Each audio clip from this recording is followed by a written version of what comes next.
Dimos los elementos iniciales para que ustedes puedan acercarse al libro de Oseas, poder leerlo y entenderlo mucho más despacio. Lo que hacemos nada más es proveerle pequeños insumos informativos o hermenéuticos.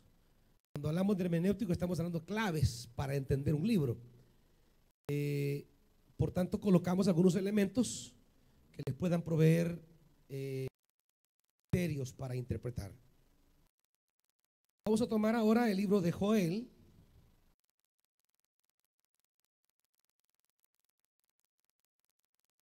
Y vamos a tomar el capítulo 2.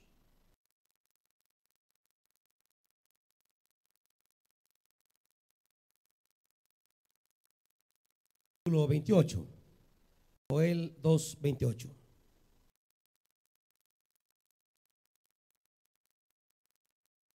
Después de esto, derramaré mi espíritu sobre todo el género humano. Los hijos y las hijas de ustedes profetizarán. Tendrán sueño los jóvenes y los ancianos. Tendrán sueño los ancianos y visión de los jóvenes. En esos días derramaré mi espíritu aún sobre los siervos y las siervas. En el cielo y en la tierra mostraré prodigios, sangre, fuego y columnas de humo. El sol se convertirá en tinieblas y la luna en sangre, antes que llegue el día del Señor, día grande y terrible. Y todo el que invoque el nombre del Señor escapará con vida. Porque en el monte Sión y en Jerusalén habrá escapatoria, como lo ha dicho el Señor. Y entre los sobrevivientes estarán los llamados del Señor. Padre, tomamos esta escritura del profeta Joel para acercarnos al libro en su conjunto. Padre, ilumínanos, háblanos. Espíritu Santo, vuela, sopla, siembra palabra viva en nosotros ahora. En el nombre de Jesús. Amén. Siéntense, hermanitos.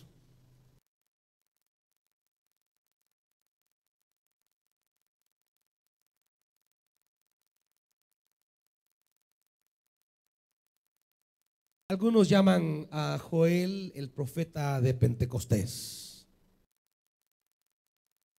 Ese libro en el cual, o ese libro a partir del cual el apóstol Pedro en Pentecostés va a interpretar lo que está ocurriendo allí en el aposento alto. Lo que está pasando allí con los 120. Lo va a tomar el apóstol Pedro como un acontecimiento que se entiende a partir de lo que está escrito en el libro de Joel. Cuando allá en el aposento alto se derrame el Espíritu y sean todos llenos del Espíritu Santo, la gente que no estaba familiarizada con tales fenómenos se sentirá unos asustados, otros pensativos y algunos quizás pensando si eso era o no era de Dios. Algunos van a interpretar y van a decir: estos están bolos, está bien, estos están ebrios, están borrachos. Y ante el desarrollo del fenómeno, que todos fueron llenos del Espíritu y hablaban en lenguas, de modo que cada uno podía entenderle, que aún los exégetas discuten en qué consistió realmente el fenómeno, si fue un fenómeno del habla o un fenómeno del oído. ¿Es que ellos hablaron lenguas o es que cada uno le oyó hablar en su lengua? Pero hay un fenómeno auténtico, y es que el evangelio es predicado y todos los que están ahí de diferentes naciones lo entienden. Y ante el querer entenderlo, el apóstol Pedro se levanta y dice: hermanos, no estamos ebrios como algunos de ustedes lo piensan. Esto es lo dicho por el profeta Joel. Por eso es que A partir de Joel, el apóstol Pedro explica que lo que está pasando allí es lo que ya había anunciado Joel. Ahora, en términos muy, diríamos, enfáticos, Joel es una especie de sacerdote con labor profética. No es tanto un profeta en el sentido estricto del término, sino más bien es un sacerdote. Y vamos a ver cómo él recupera toda la riqueza de los detalles, diríamos, cúlticos, que los demás profetas van no a despreciar, pero sí van a cuestionar radicalmente, a tal grado que pareciera que de nada sirve lo que los profetas, que de nada sirve el culto. Por ejemplo, Isaías, Amós, Miqueas van a ser profetas que casi van a decir que el culto no sirve de nada, que los sacrificios no cuentan, que las fiestas no sirven, que las festividades anunciadas no tienen sentido. Para los grandes profetas, diríamos, el culto viene como a perder legitimidad. Dirán, importa más la justicia, el culto no vale. Sin embargo, Joel es un profeta que viene a revalorizar, diríamos, viene a revalorizar los elementos cúlticos, lo cual refleja que su entorno de movimiento es el culto, el sacerdocio. Y si Isaías va a decir, no quiero vuestras lunas nuevas, no quiero que hagan ayuno, o sea, Joel dirá, quiero que convoquen asamblea y hagan ayuno. Y va a recobrar unos elementos litúrgicos, cúlticos, pero en una actitud que veremos más adelante de conversión. De Joel realmente no sabemos mayor cosa. Todo lo que se diga de él será, que diríamos, pura conjetura. Solo sabemos lo que el versículo 1 dice acerca de él. Palabra del Señor que vino a Joel, hijo de Petuel. Su papá se llamaba Petuel y él parece ser un sacerdote llamado al servicio profético. Además de eso, no tenemos más detalles que nos puedan servir para ubicar a Joel y dar más aspectos de su vida personal. Lo que tenemos es su ministerio, lo que tenemos es su mensaje, es su convocatoria. Joel será un profeta que anunciará juicio,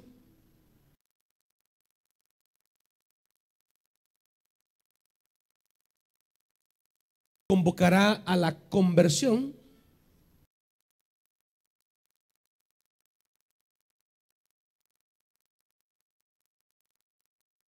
y la conversión traerá restauración.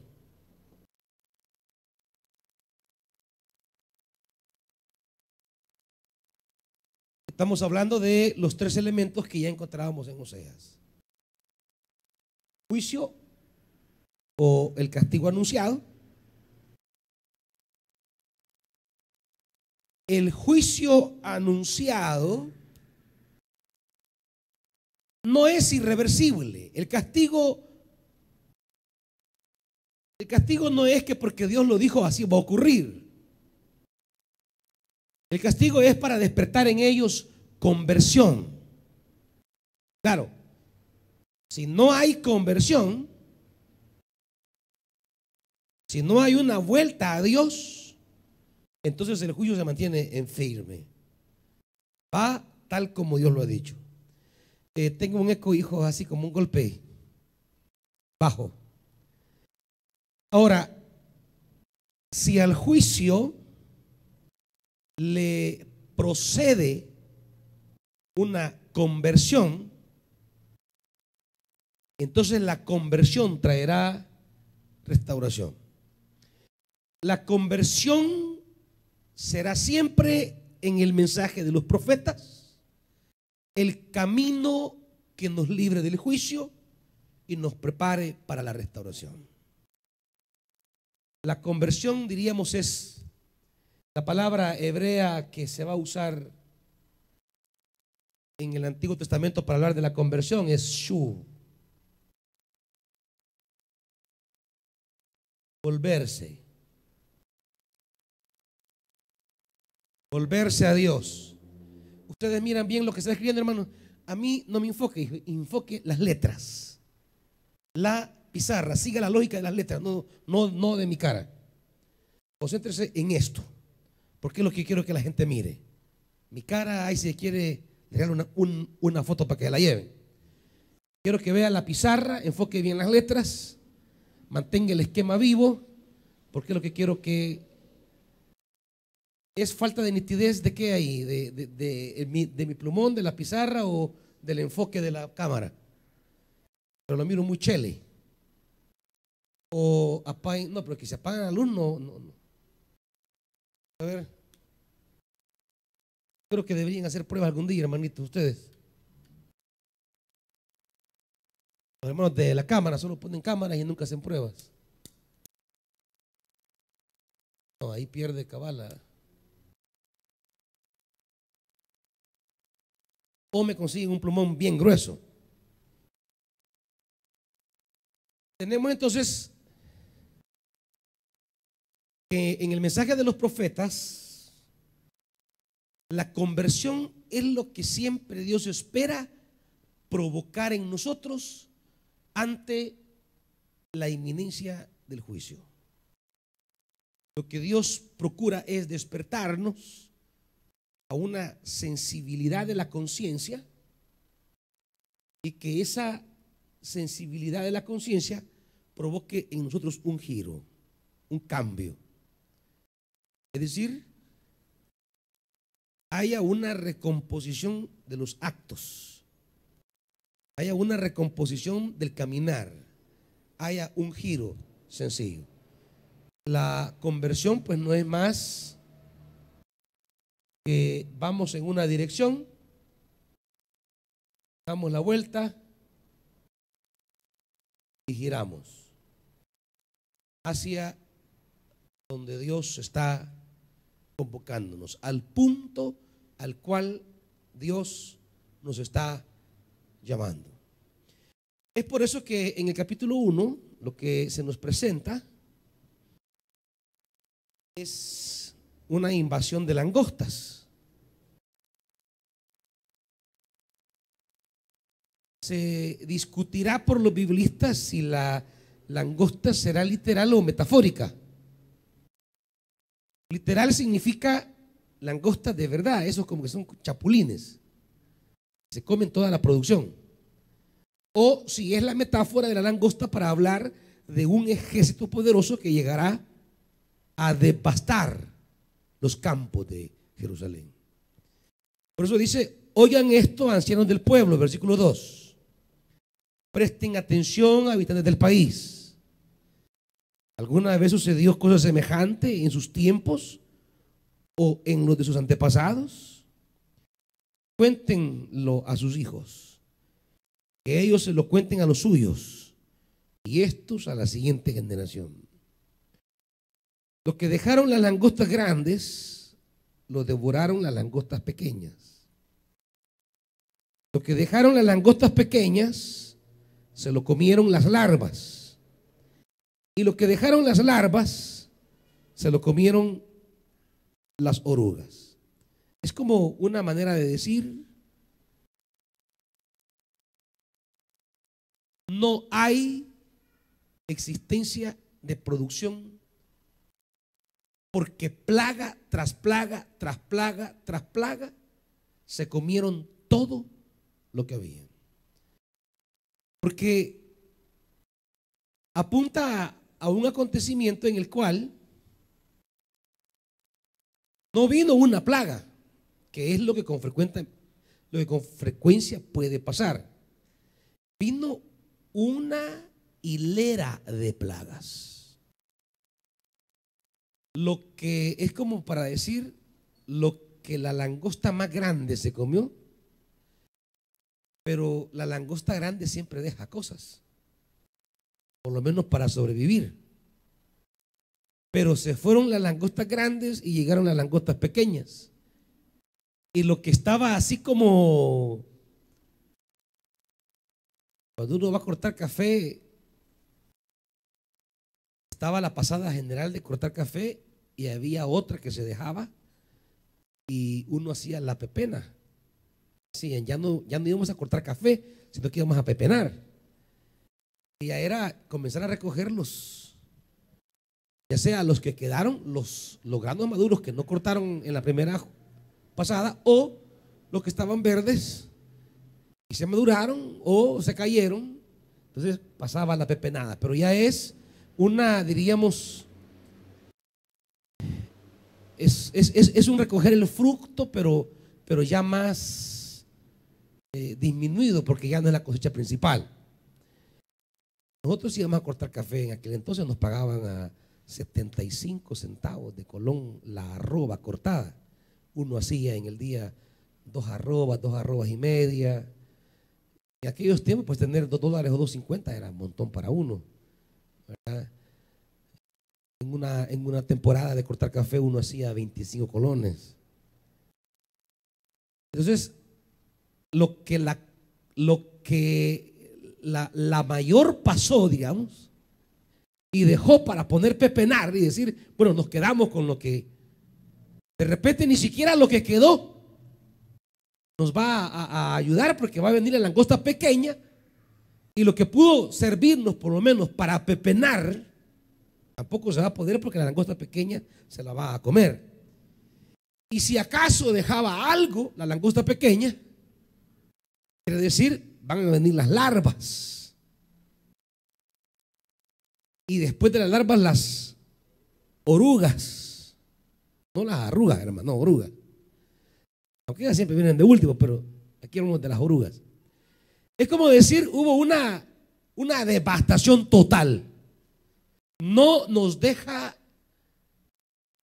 nada. No tenemos oportunidad de alcanzar algo de la cosecha. La cosecha se perdió totalmente. Y claro, comienza por tocar algo que afecta directamente a la población, que es la producción del vino. Y por eso dice, despierten borrachos y lloren, giman todos los entregados al vino, porque el vino dulce les fue arrebatado de los labios. Una nación poderosa e innumerable ha invadido al país. Tienen dientes de león, colmillos de leona. Asoló mis vides, desgajó mis higueras, las peló hasta dejar blancas sus ramas, las derribó por completo. Mi pueblo gime como virgen vestida de luto por la muerte de su prometido. Las ofrendas de cereales y las libaciones no se ofrecen ya en la casa del Señor. Hacen duelo los sacerdotes, los ministros del Señor. Los campos yacen devastados, reseca está la tierra, han sido arrasados los cereales, se ha secado el vino nuevo y agotado el aceite. Séquense también ustedes, labradores, giman viñadores por el trigo y la cebada, porque se ha perdido la cosecha de los campos. La vid se marchitó, languideció la higuera, se marchitaron los granados, las palmeras, los manzanos, todos los árboles del campo, y hasta la alegría de la gente acabó por marchitarse. Habla del panorama desolador, de las condiciones de pérdida de la producción y la esterilidad, la vaciedad y la tristeza que trae consigo la pérdida de todos los recursos necesarios para vivir. El vino, los cereales, el aceite, el trigo, la cebada, la higuera, los granados, los manzanos, todo se ha perdido. Es una perspectiva del profeta diciendo: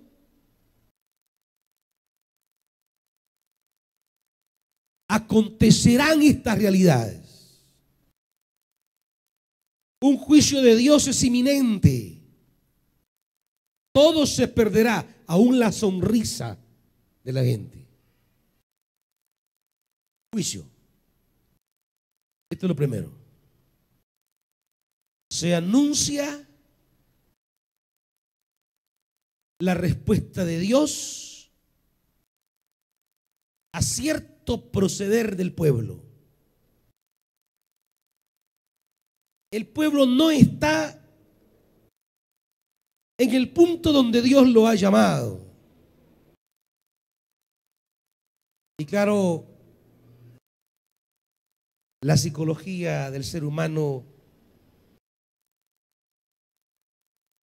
necesita entender el llamado divino. Y a veces el ser humano es tan terco que no logra entender, como decimos, por las buenas. Tiene Dios que intervenir y de alguna manera hacernos entender para que no experimentemos destrucción. Y es ahí donde el profeta entra y luego dice en el versículo 13. Aquí cambia la perspectiva.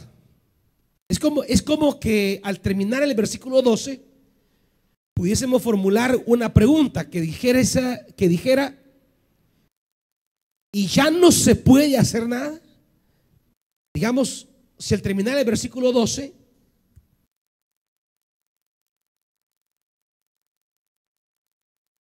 como que hubiese una pregunta,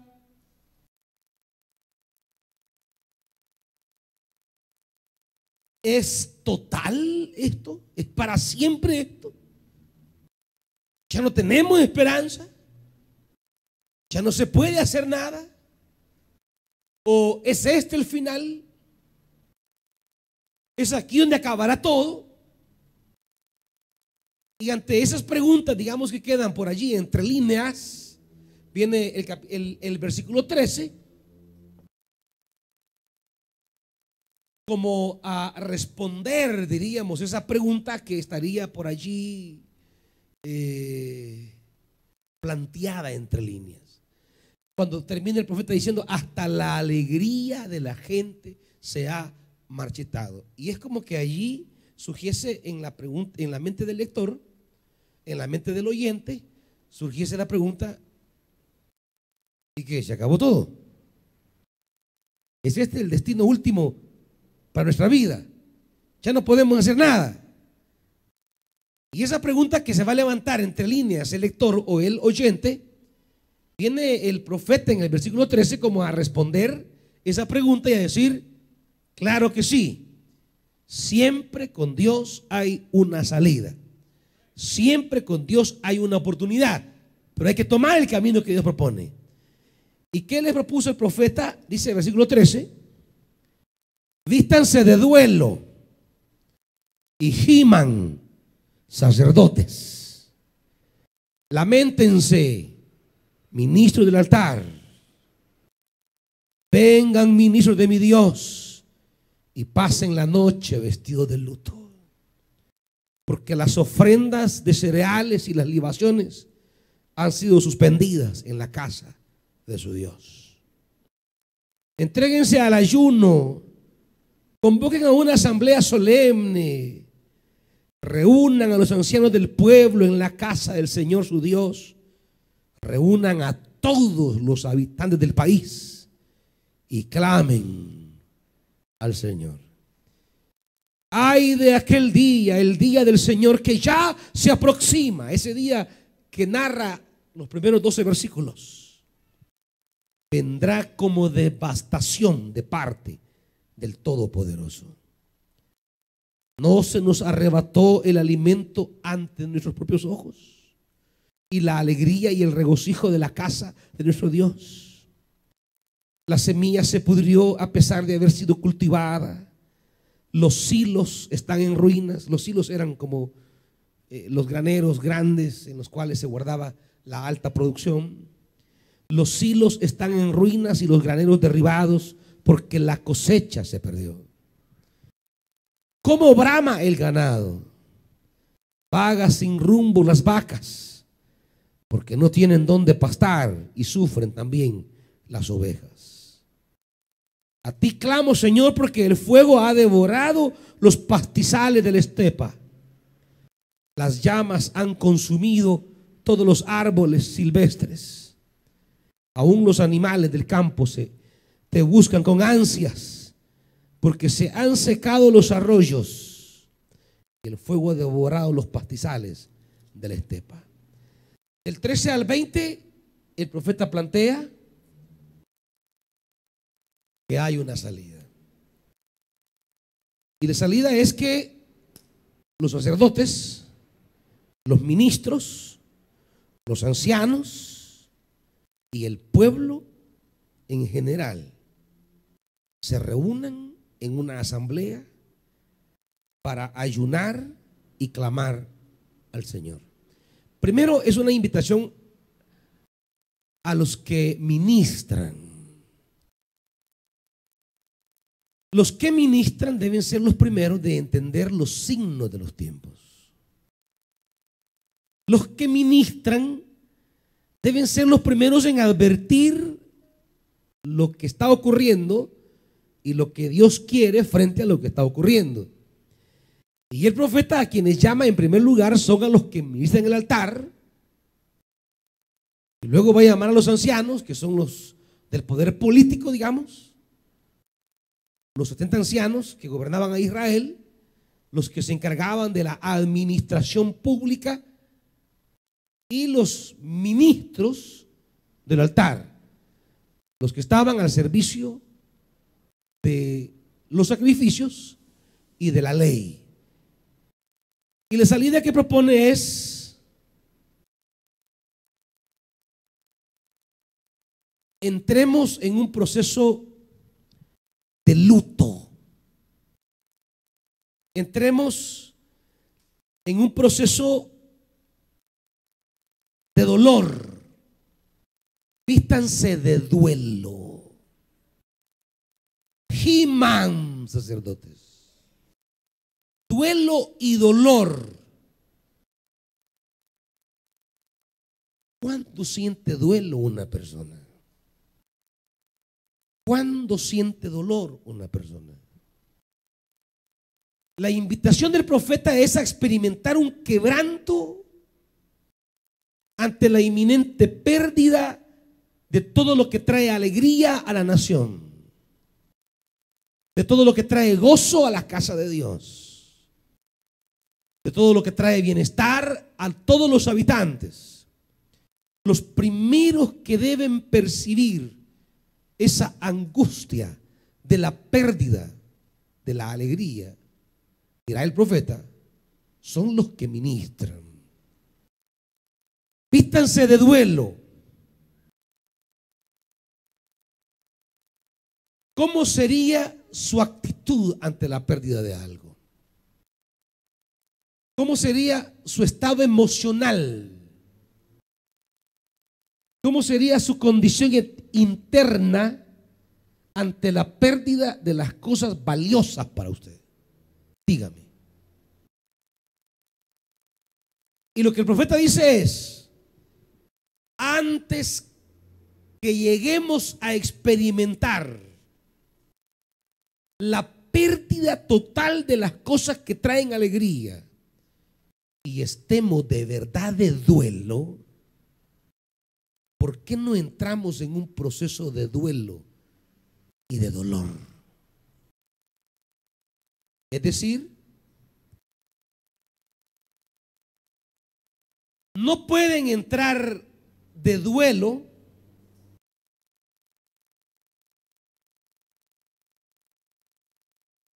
literal, porque todavía no han perdido. El duelo es por la pérdida.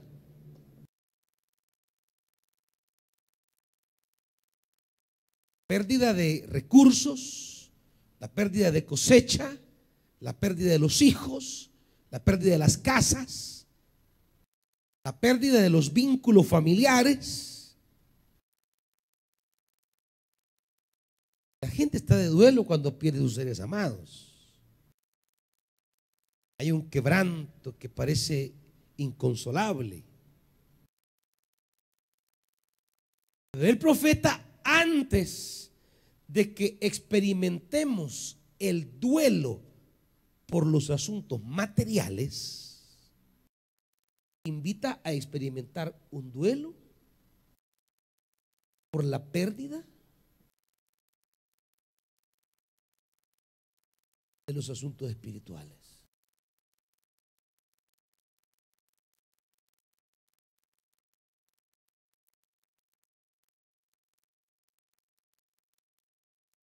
La gente siente dolor y siente duelo cuando pierde cosas tangibles. La gente siente la agonía. Pero el profeta les invita a una sensibilidad iluminatoria, a una sensibilidad clarificadora, que se den cuenta que antes de haber perdido algo material, se había perdido algo espiritual. Y que la pérdida de los asuntos materiales será evitable en la medida que recobremos los tesoros espirituales. ¿Me van siguiendo, hermanitos? Tesoros materiales, tesoros humanos, tesoros espirituales, tesoros divinos. Ante la pérdida de esto, hemos perdido antes otras cosas. Y el autor primero nos convoca a una agonía, por eso dice Giman.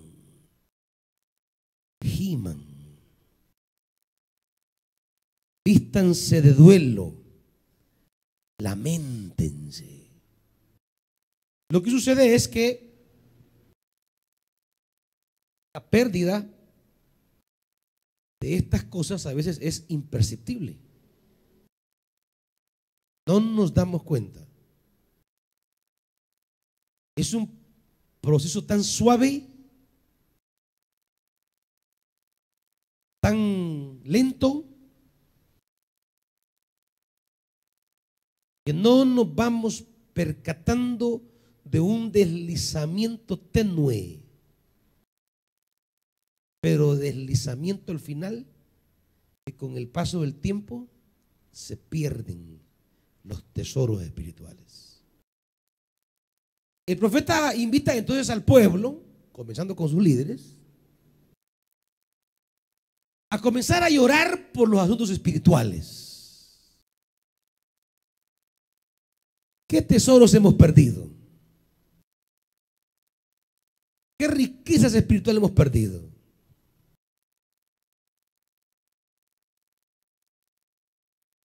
¿Qué valor espiritual hemos perdido?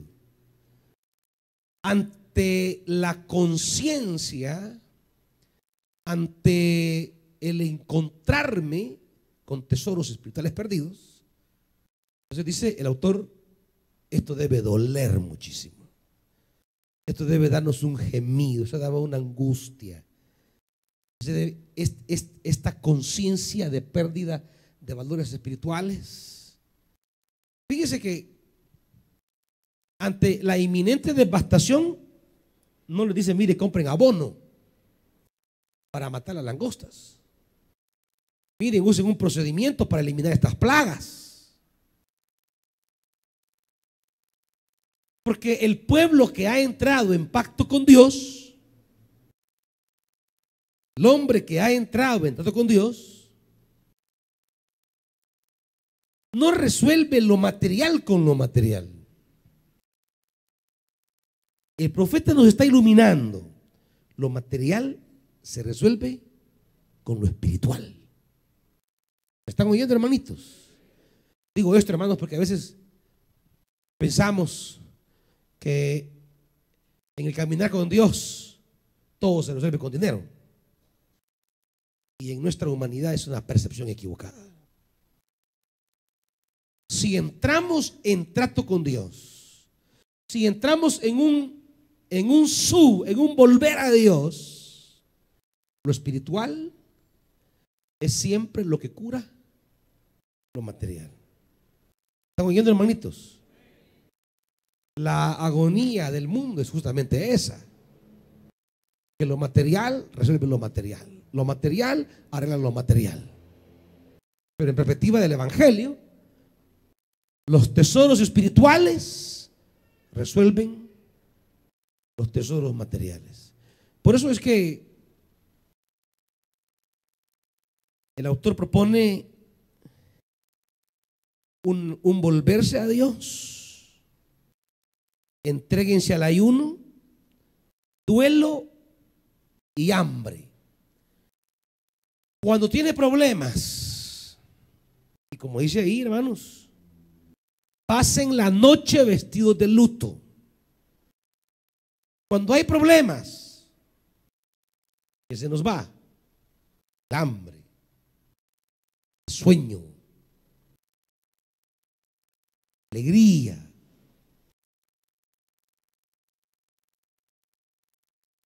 Dice el profeta, ustedes todavía tienen esto y no son capaces de sentir dolor por esto que ya no tienen. Pero si son capaces de sentir dolor, insomnio y falta de apetito al descubrir que esto ya no lo tienen, entonces, si lo llegan a sentir y a experimentar, hemos comenzado bien nuestra conversión a Dios. Eso quiere decir el profeta. No sé si me van siguiendo, hermanitos. ¿Alguna pregunta hasta aquí?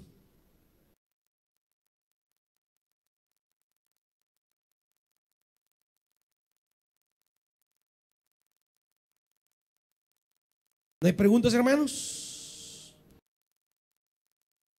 Bien. Los valores espirituales serían las bendiciones por el Señor. Los valores espirituales estaríamos hablando, hermano, de la búsqueda de la palabra. ¿Qué tanto de verdad como palabra?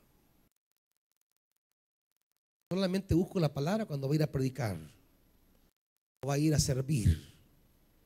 Pero qué tanto la palabra es un alimento cotidiano que ilumina la vida.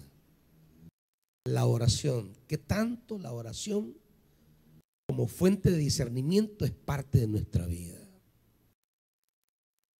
Los cristianos, de verdad, usted, ¿cuánto de verdad ora al Señor? Y no le respondo al de la par, porque el de la par le están dando paja a usted. No, hablamos de Dios. Si Dios pudiera decir, ¿cuánto me busca este? ¿Qué tiempo realmente Dios podría establecer que le buscamos de corazón? El servicio, la vida que Dios quiere que usted lleve,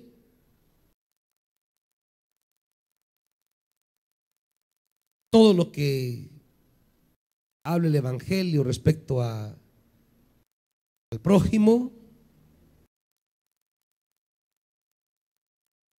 Cuando hablamos de los valores espirituales, estamos hablando de aquello que la palabra de Dios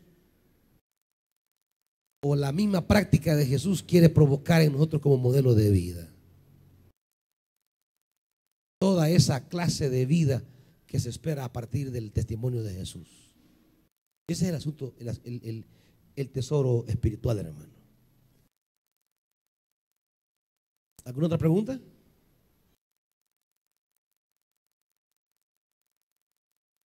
Cuando descuidamos estos tesoros, ocurre que nadie llora por eso. Dejé de orar, nadie llora por eso. Va a chillar más porque le roben el celular. Va a chillar más porque lo cortó la novia o el novio. Pero ¿quién siente dolor porque ha dejado de leer la Biblia? ¿Quién siente angustia porque va en contra de algo que Dios le dijo? ¿Quién agoniza porque Dios le dijo, te me vas aquí y usted agarró para allá? ¿Quién agoniza por eso? ¿Quién sufre por eso? ¿A quién le duele eso? ¿Quién se pone triste porque va en camino inverso al que Dios le ha marcado?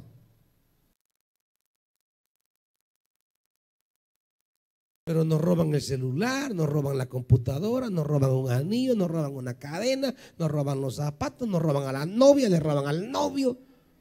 Y ahí es un mar de llantos. Y ahí son ríos, pero no de gloria, sino que ríos de chillazones. Se le meten a la casa, que le roban el carro, que le roban no sé qué cosa.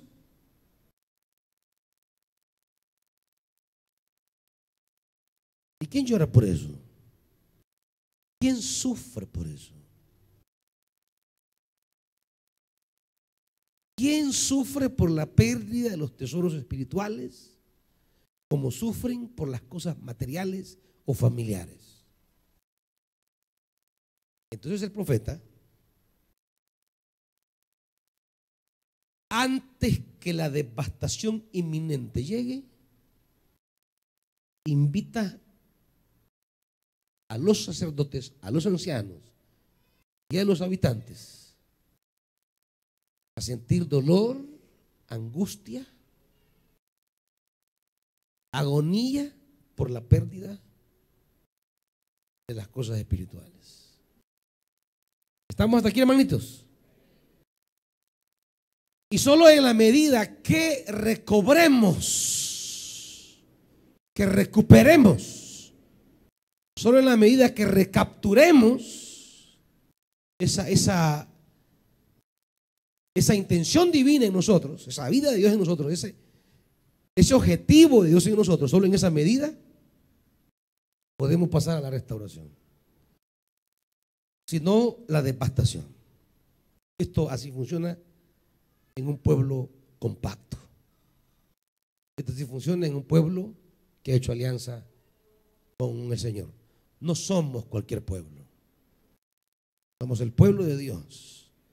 No significa caminar en la perspectiva y en la alianza establecida con Dios. Decir somos el pueblo de Dios no es solo una frase triunfante o de orgullo, es de compromiso. Entonces, si comenzamos a sentir dolor por lo que hemos perdido en nuestra relación con Dios, entonces ahí hemos empezado el camino de la conversión.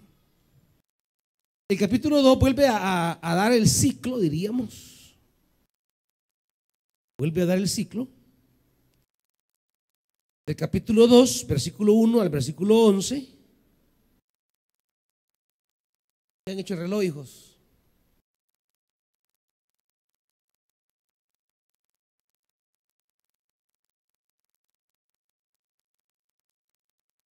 Del 1 al 11 vuelve a tomar el profeta el tema del juicio. Toquen trompeta en Sión, den la voz y alarma en mi santo monte. Tiemblen todos los habitantes del país, pues ya viene el día del Señor. En realidad ya está cerca. Día de tinieblas y oscuridad, día de nubes y densos nubarrones. Como la aurora que se extiende sobre los montes, así avanza un pueblo fuerte y numeroso.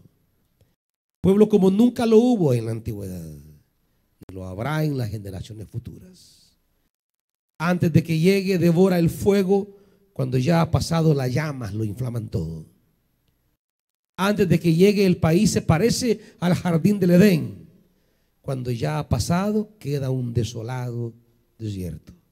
Nada escapa su poder. Tienen aspectos de caballos, galopan como corceles, y al saltar sobre las cumbres de los montes producen un estruendo como el de carros de guerra, como el crepitar del fuego al consumir la hojarasca.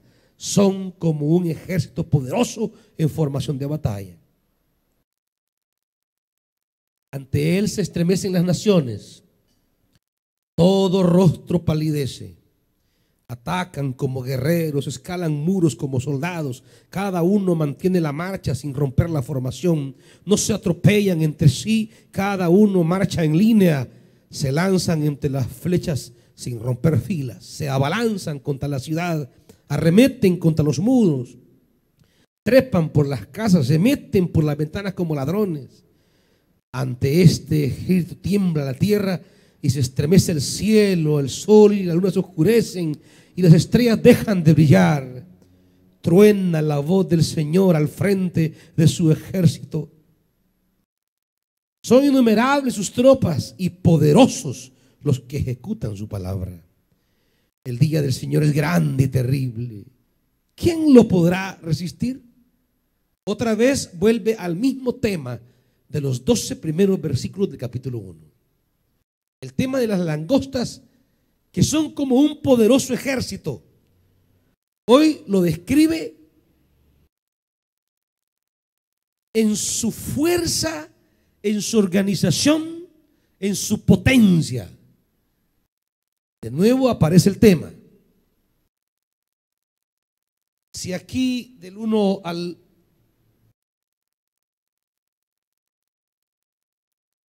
Si aquí en el capítulo 1,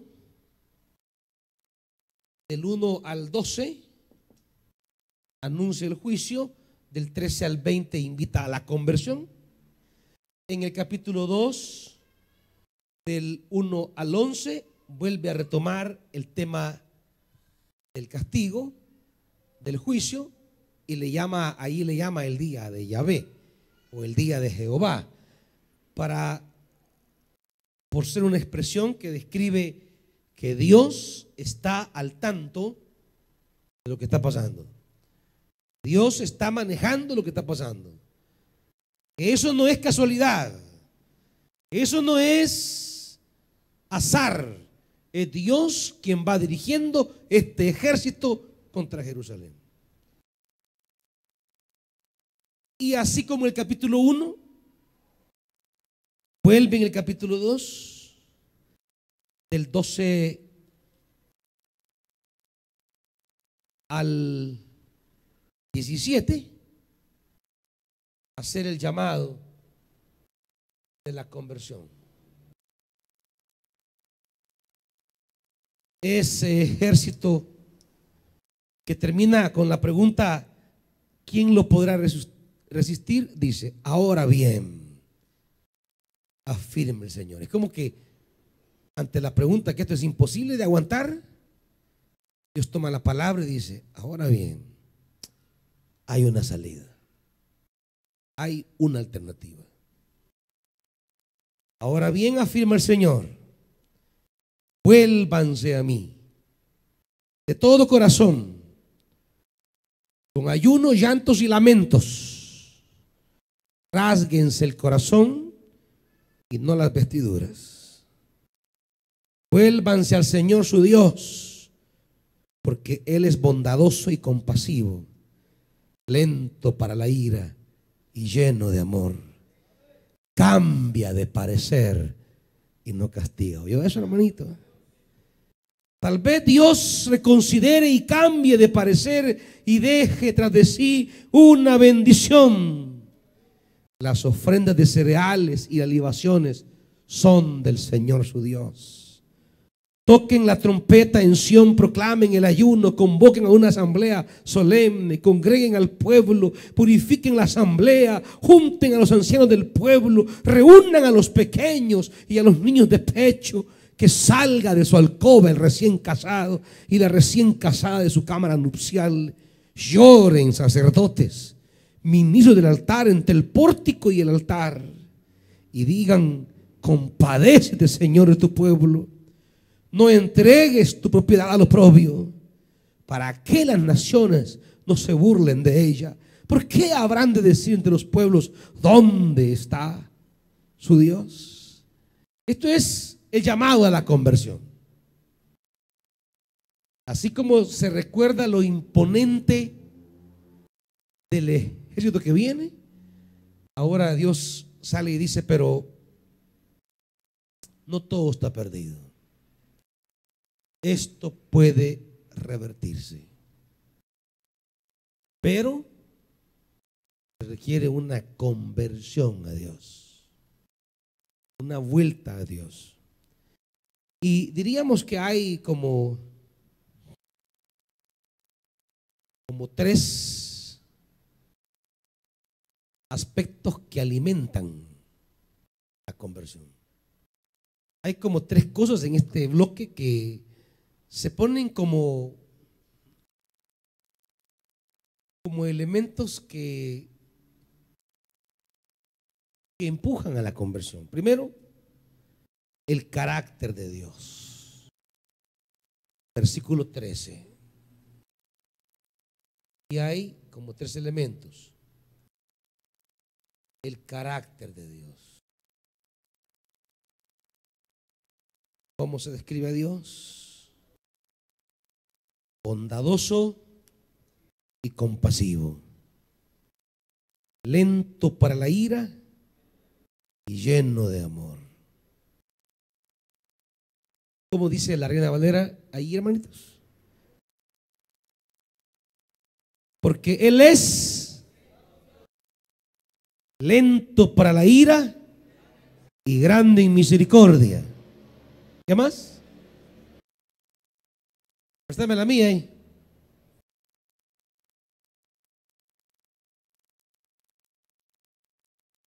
Dice,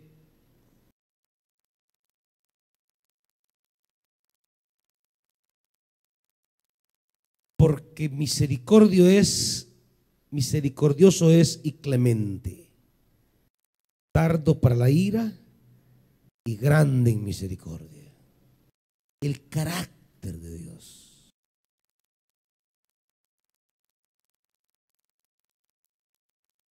Se duele del castigo. Hay esperanza por el carácter de Dios. Hermanos, hay esperanza. Dios es misericordioso. Pero claro, recibe con misericordia, se vuelve. Él puede ser misericordioso, pero si no nos volvemos, no nos da ningún beneficio su carácter. El carácter de Dios nos trae beneficio cuando decidimos volvernos a decirle, Señor, hagamos pues lo que a ti te agrada. Dime qué quieres de mí. Señor, caminemos donde tú dices, pues. Enséñame el camino. Señor, hagamos lo que tú quieras, pues. Vamos. No quiero caminar donde se me antoja. No quiero ir donde me parece. No quiero empecinarme en mis ideas. Caminemos donde tú quieras, pues. Cuando el corazón se vuelve a Dios en esos términos, vamos a encontrarnos con el carácter de un padre. No es una fuerza en misericordia, no es una fuerza por allí extraño, un padre. Y cuando el hijo se vuelve a él, encuentra un padre misericordioso y clemente, lento para la ira, grande en misericordia y se duele. El que sufre primero con la reprensión es él. Él duele cuando castiga. Lo segundo que debe provocar nuestra conversión, versículo, lo voy a leer en la Reina Valera 14. ¿Quién sabe si volverá y se arrepentirá y dejará bendición tras de él? Esto es ofrenda y libación para Jehová. Es decir,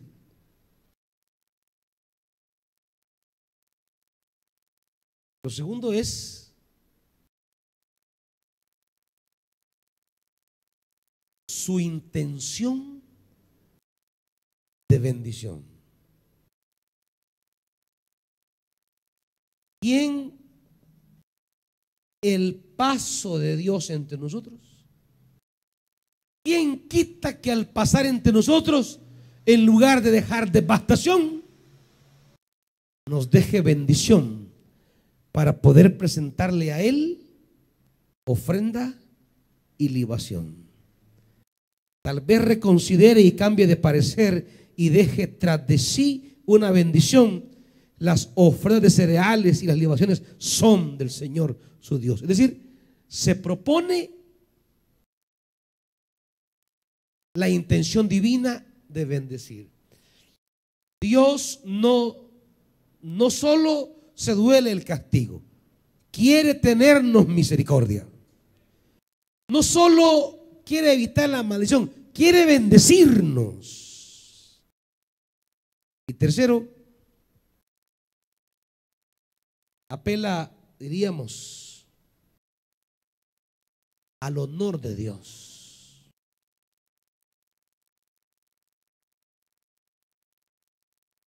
El honor de Dios.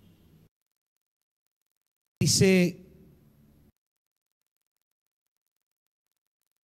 17, ¿por qué han de decir entre los pueblos, ¿dónde está su Dios?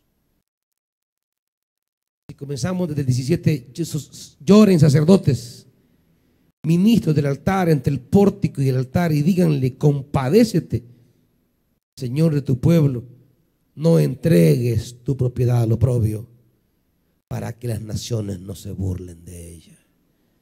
¿Por qué habrán de decir entre los pueblos, ¿dónde está su Dios? La conversión nos permite encontrarnos con el carácter benigno, misericordioso, perdonador de Dios. Nos permite encontrar la bendición como el fruto del paso de Dios que deja tras de sí bendición. Y en tercer lugar, no nos entrega a la humillación, lo que mantiene el nombre de Dios con honra delante del pueblo.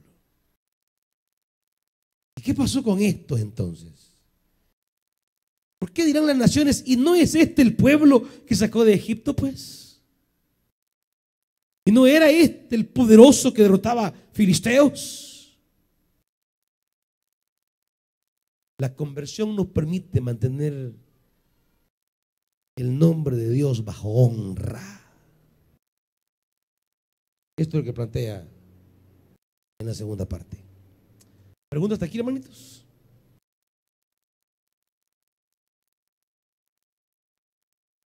¿Preguntas hasta este momento?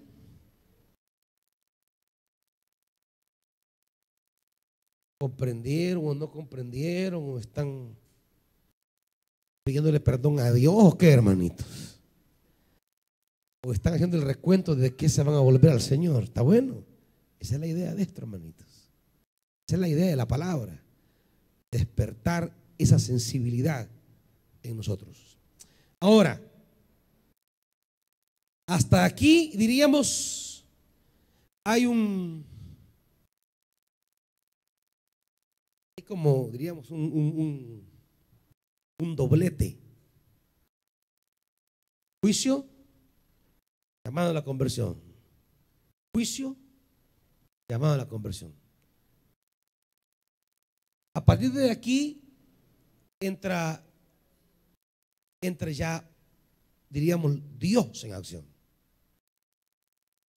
Digamos que el pueblo se ha vuelto a Dios. El pueblo ha escuchado a Dios. Ahora Dios viene y va a responder. Entonces, 18. El Señor mostró amor por su tierra y perdonó a su pueblo. Y les respondió: miren, les enviaré cereales, vino nuevo y aceite, hasta dejarlos plenamente satisfechos. Alejaré de ustedes al que viene del norte, arrojándolo hacia una tierra seca y desolada. Lanzaré su vanguardia hacia el mar oriental y su retaguardia hacia el mar occidental. Subirá su hedor y se elevará su fetidez. El Señor hará grandes cosas. No temas, tierra, sino alégrate y regocíjate, porque el Señor hará grandes cosas. No teman, animales del campo, porque los pastizales de la estepa reverdecerán. Los árboles producirán su fruto, y la higuera y la vid darán su riqueza. Alégrense, hijos de Sión, regocíjense en el Señor su Dios, que a su tiempo les dará la lluvia de otoño. Les enviará la lluvia, la de otoño y la de primavera, como en tiempos pasados. Las eras se llenarán de grano, los lagares rebosarán de vino nuevo y de aceite. Yo les compensaré a ustedes por los años en que todo lo devoró ese gran ejército de langostas que envié contra ustedes, las grandes, las pequeñas, las larvas y las orugas. Ustedes comerán en abundancia hasta saciarse y alabarán el nombre del Señor su Dios, que hará maravilla por ustedes. Nunca más será avergonzado mi pueblo. Entonces sabrán que yo estoy en medio de Israel, que yo soy el Señor su Dios, y no hay otro fuera de mí. Nunca más será avergonzado mi pueblo. Y después de esto derramaré mi espíritu sobre todo el género humano. Los hijos y las hijas de ustedes profetizarán, tendrán sueños los ancianos y visiones los jóvenes. En esos días derramaré mi espíritu aún sobre los siervos y las siervas. En el cielo y en la tierra mostraré prodigios, sangre, fuego y columnas de humo. El sol se convertirá en tinieblas y la luna en sangre, antes que llegue el día del Señor, día grande y terrible. Y todo el que invoque el nombre del Señor escapará con vida, porque en el monte Sión y en Jerusalén habrá escapatoria, como lo ha dicho el Señor. Y entre los sobrevivientes estarán los llamados del Señor. ¡Aleluya! Esta es la gloria de Dios, amados hermanos. Cuando el pueblo se vuelve a Dios, viene la restauración. Del 18 al 32.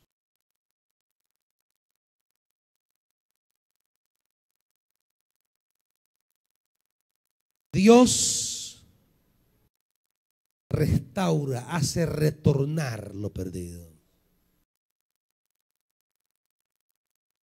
Dios da mayores cosas hasta saciarse, y nunca más será avergonzado el pueblo. Y más que todos los bienes materiales, nos dará el don por excelencia, que es el Espíritu Santo. Ese es el regalo más importante para la alegría del pueblo. En el capítulo 3 es un capítulo también dentro de la restauración.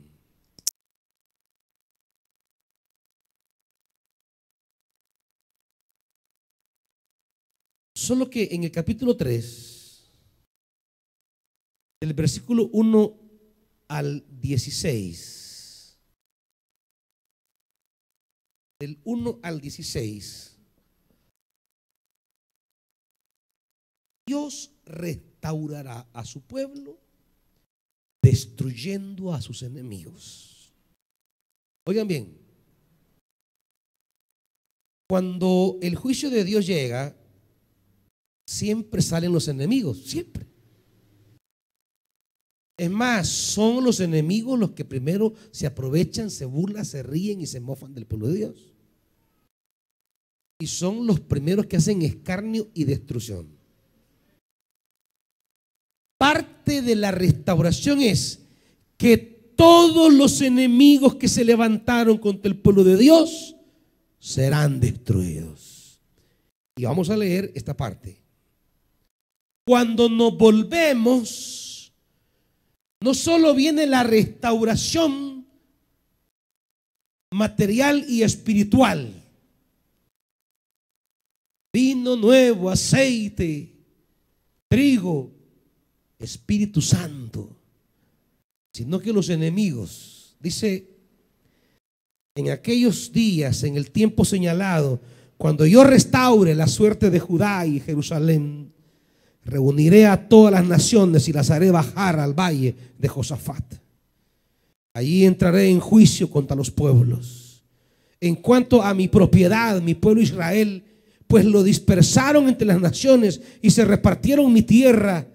Se repartieron a mi pueblo echando suertes, cambiaron niños por prostitutas y para emborracharse vendieron niñas por vino.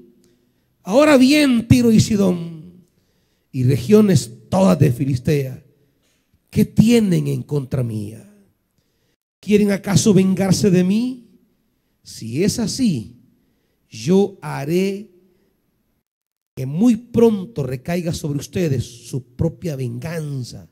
Pues se robaron mi oro y mi plata y se llevaron a sus templos mis valiosos tesoros. A los griegos les vendieron el pueblo de Jerusalén y de Judá para alejarlos de su tierra. Sepan pues que yo voy a sacarlos de sus lugares donde fueron vendidos y haré que recaiga sobre ustedes su propia venganza. Venderé sus hijos y sus hijas al pueblo de Judá y ellos a su vez lo venderán a los sabeos, una nación muy lejana. El Señor ha dicho.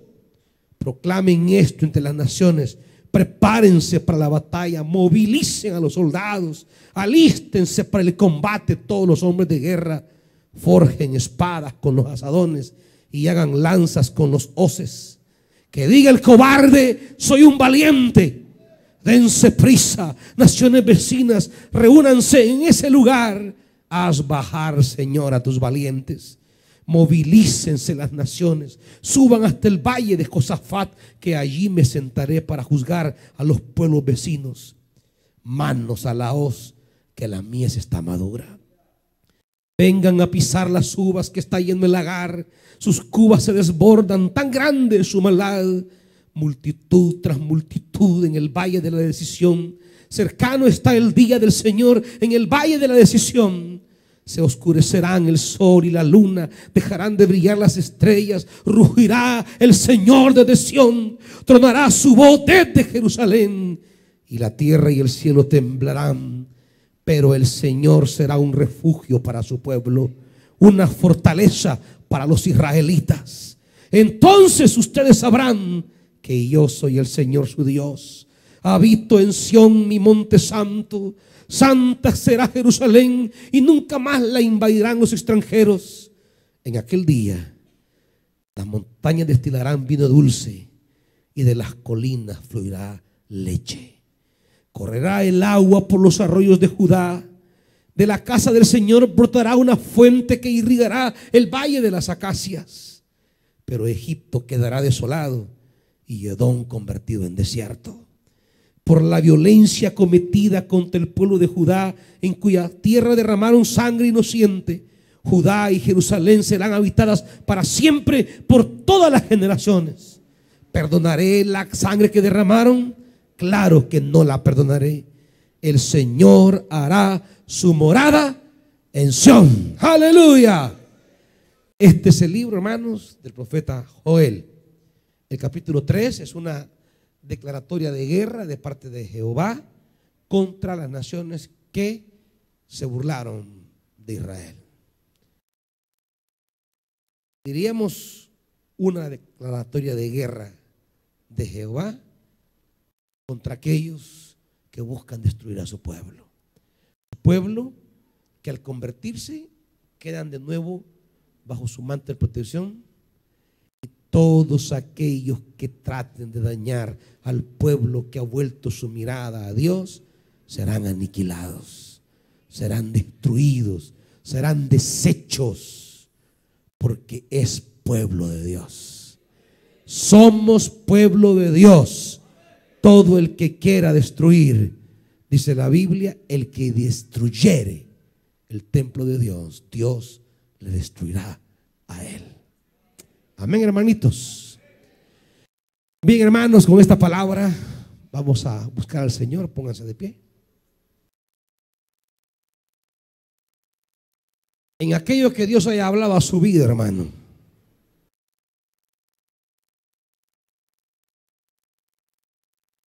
En aquello en lo que Dios haya tocado su corazón. No se vaya de este lugar sin dar un paso decisivo de cercanía a lo que Dios quiere de usted.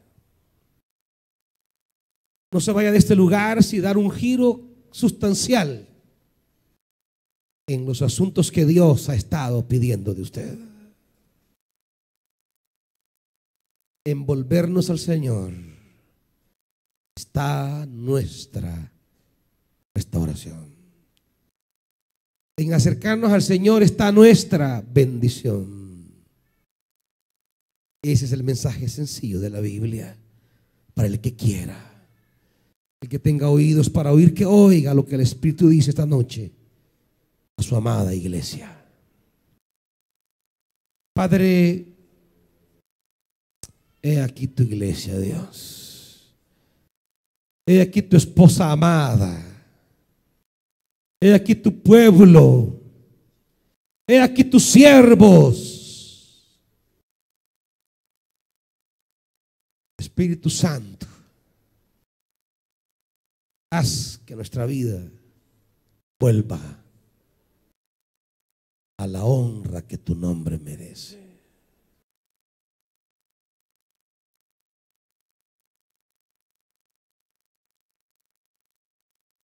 Espíritu Santo, perdónanos la deshonra que tu nombre ha sufrido y ayúdanos a volvernos día tras día, día tras día, día tras día, día tras día hacia ti. Oh Espíritu Santo,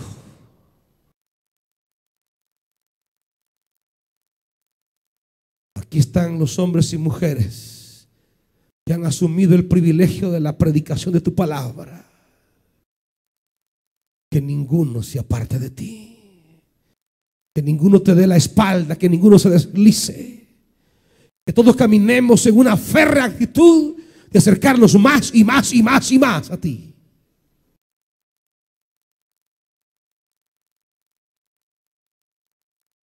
Te lo pedimos, Padre, en el nombre de Jesús. Amén. Las ofrendas, hermanos, los diezmos. Venga delante del Señor. Dele al Señor lo que le pertenece.